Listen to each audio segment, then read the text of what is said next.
এই কথাগুলো আমি তোমাকে মোটিভেট করার জন্য বলছি না। এই কথাগুলো বলছি কারণ হয়তো আজ তুমি ভেতরে ভেতরে ভেঙে পড়েছো। প্রতিদিন ভাবো কাল থেকে সব ঠিক করব, কিন্তু কাল আসে আর কিছুই বদলায় না। তুমি খারাপ নও, তুমি অলস নও, তুমি ব্যর্থ নও, তুমি শুধু অনিয়মে আটকে পড়েছো। নিজেকে বদলাতে চাইলে আগে নিজের সঙ্গে যুদ্ধ বন্ধ করো। নিজেকে কষ্ট দেওয়া বন্ধ, নিজেকে বোঝানো শেখো। শোনো, ডিসিপ্লিন মানে হঠাৎ করে সাধু হয়ে যাওয়া না। ডিসিপ্লিন মানে ছোট ছোট নিয়মকে সম্মান করা। প্রতিদিন রাত 1টায় ঘুমাও, প্রতিদিন সকাল 9টায় ওঠো। এই একটাই অভ্যাস তোমার মস্তিষ্ককে শেখাবে আমি নিয়ম মানতে পারি। একদিন দেরি হবে, একদিন আলসেমি আসবে, কিন্তু তাতে থেমে যেও না। কারণ ধারাবাহিকতা মানে পারফেক্ট হওয়া না, ধারাবাহিকতা মানে বারবার ফিরে আসা।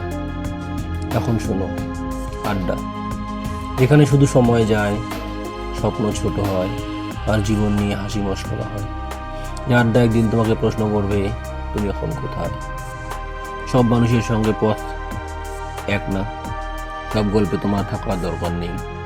চুপচাপ দূরে সরে যাও, নিজেকে বাঁচাও।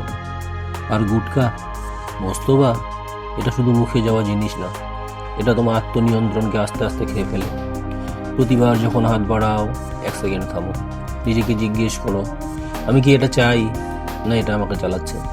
আজ না পারলে কাল, কাল না পারলে পরশু, কিন্তু চেষ্টা ছাড়ো না। কারণ শক্ত মানুষ সে না যে কখনো পড়ে না, শক্ত মানুষ সে যে পড়ে গিয়েও উঠে দাঁড়ায়। এই ছোট ছোট জয়গুলো একদিন তোমাকে গর্ব করতে শেখাবে।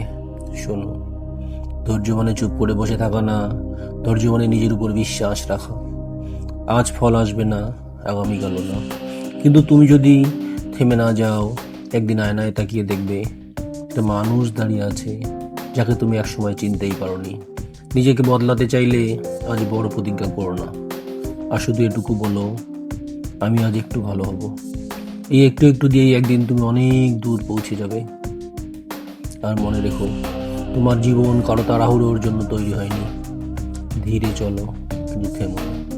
এইটাই ডিসিপ্লিন, এইটাই ধারাবাহিকতা, এইটাই ধৈর্য। যদি আজকের কথাগুলো তোমার মনে একটু নড়াচড়া তৈরি করে থাকে, তাহলে জানো তুমি এখনো হেরে যাওনি, তুমি এখনো শুরু করতে পারো।